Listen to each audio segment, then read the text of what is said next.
Très, très impressionnant, effectivement. Le Bitcoin a reculé de 30% à peu près depuis ses plus hauts. Alors peut-être que ça continuera, c'est Vincent Gagne qui... Bon, on va regarder. Pour Bernstein, en tout cas, ce n'est pas encore la fin du cycle haussier. Au contraire, d'après Bernstein, cette correction va même aider à prolonger le cycle haussier. Vous êtes d'accord ?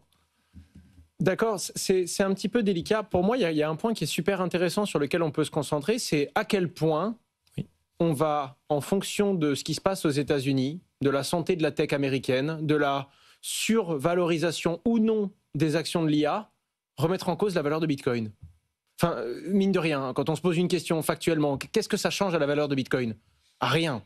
Et quand on prend du recul, c'est encore une fois très différent, mais pendant la crise Covid, il y a eu une panique, il y a eu de la peur, une peur extrême, notamment quand il y a eu justement l'accélération de cette crise, et tout le monde a vendu, tout le monde a débouclé. Quand les gens ont peur, ils passent risk-off. Quand ils veulent limiter leur risque, ils vendent les actions les plus volatiles de leur portefeuille. Bitcoin a trinqué, il est descendu à 3700 $. Mais juste après cette situation de crise, les banques centrales ont fait tourner la planche à billets, on essayé de créer de l'activité, et donc on s'est rappelé pourquoi Bitcoin existait. Bitcoin a, en quelques semaines ou quelques mois, tapé un nouveau record. Donc, la vraie question, c'est est-ce qu'il y a une raison que Bitcoin dévisse à ce point ? Oui, il est corrélé à la tech, mais Bitcoin a déjà été corrélé à l'or.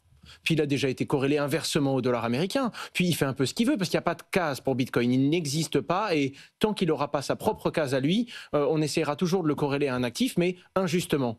Aujourd'hui, oui, le fait que quand il y a une grosse valorisation d'un coup, il y ait un recul, ça vient prolonger le mouvement à la hausse parce que c'est plus sain et toute valorisation trop soudaine se fait corriger à un moment ou à un autre parce qu'il y a des prises de profit, rien de plus évident que ça.